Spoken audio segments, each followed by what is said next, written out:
UnArt Television is reporting today on Monday the 13th June on 2011 from the Wave-Gotik-Treffen in Leipzig. I have some special guests beside me, paint machinery. Hello. Hello.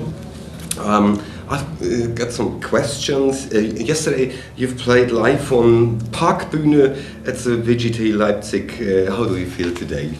Yeah, well, today is the day after. We feel fine, don't we? Yeah. It was a very, very great gig. Thank you. How do you feel you are playing on your gig yourself? We felt quite good about it. We did a gig, I think 5 years ago at the WGT, and we weren't as satisfied at all with that one, so it felt really good to come back and do a far better show. Mm-hmm. Your sound was very, very great. I think you have your own technicals. Yeah, that's right. Okay. Yeah. The first steps of the paint machinery are in the late 80s with experimental, may I say, EDM industrial influences. Yeah. How did you get the idea to mix these different influences between post-punk, electronic body music and industrial? Well, Anders sort of grew up with punk rock, I suppose. Yeah. Okay. And also disco. Yeah, disco, punk, and industrial music. That's the paint machinery. So that was sort of a logical progression to sort of mix that. And then, of course, in Sweden, as in most of Europe, you had the first wave of EBM in the late 80s, which sort of affected us really, really immensely. We were sort of totally caught up in that. Okay. And that was a fantastic period. Yeah. Late 80s. And you just started experimenting with drum computers and samplers with no specific... It was harsher in the beginning, but slowly, did a more less experimental and more focused thing now. So. Okay. Yeah. What was your first instrument you've ever played? Oh, I don't play instruments. I've got a bass that I do sounds on, but other than that, it's drum machines. That's my favorite stuff. I actually play the violin. Ah, really? And I just lately I started playing bass guitar. Wow. So it's actually some bits and pieces of bass guitar on the new Paint Machinery album. Yeah. Just a post-punk thing. Yeah. Yeah. How did you get in touch with love and music? Well, or your love to the music? Yeah, it's always been there. Yeah, something that's always been there, I suppose. I started listening to electronic stuff really early on, beginning of the 80s, so, like Human League and stuff like that. Mm. And I think we both sort of returned to that in the last couple of years. We had a period where we only listened to harsher stuff, but now we listen to early Human League, Cabaret Voltaire. You even like Ultravox, don't you? Yeah. Heaven 17, stuff like that. Yeah. Okay. So it's not all Yeah. Okay. Today is the official release of your new album, Surveillance Culture, with 14 tracks. What does the listener expect on it? Yep, it's an album that we're really, really proud of. Yeah. We've been working really hard for the last couple of years, actually.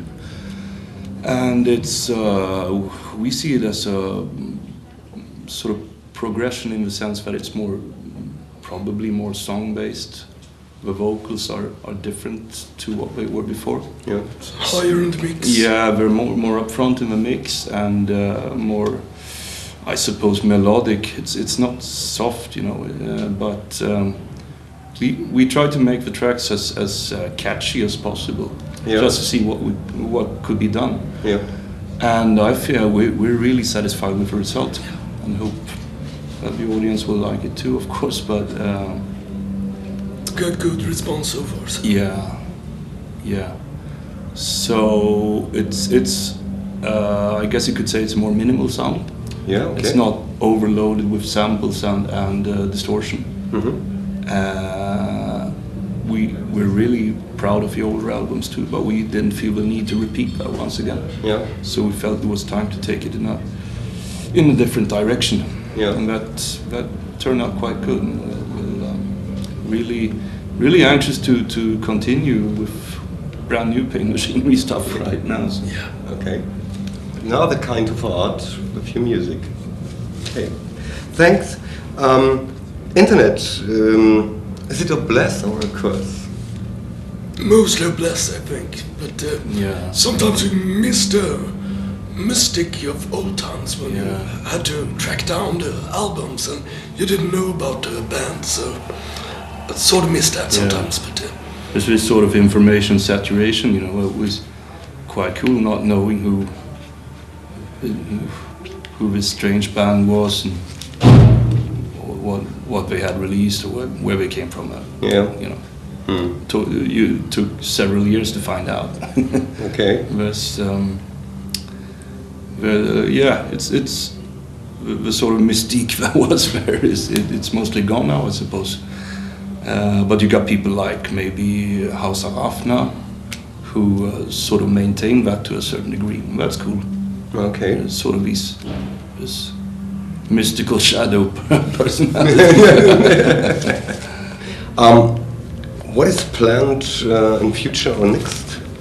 Yeah, we're Paint Machinery. Just released the album. And we're gonna work on it, and then we're gonna hopefully play some more live dates. So that's the nearby future.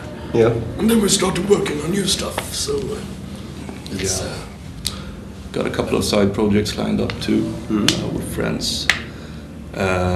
We already began working on that, and it's turning out quite good. That will be a different sound once again. Bit of a return to the old harsher side, perhaps. Dark electro stuff, but with a new twist to it. Together with Cyberlution. Yeah. Swedish band. Yeah. How long have you worked on your new album? Surveillance Culture, you mean? Yeah. A couple of years, yeah. We played some of the tracks live for a while, and we really let the tracks grow in its own time. So that was really a luxury to be able to play the tracks live, because you learn so much about what works, what parts work, and what parts don't. So you can restructure it later if you're not happy with the way it turned out. But it's been quite a long process. We've worked very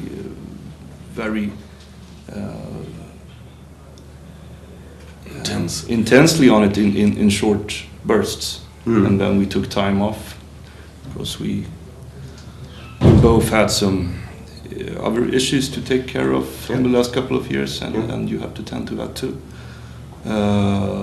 But yeah, more or less 2 years. Okay.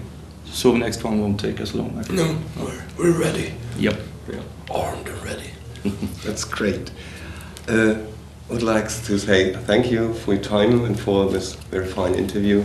We wish you all the best, and we'll keep you in our eyes. Thank you.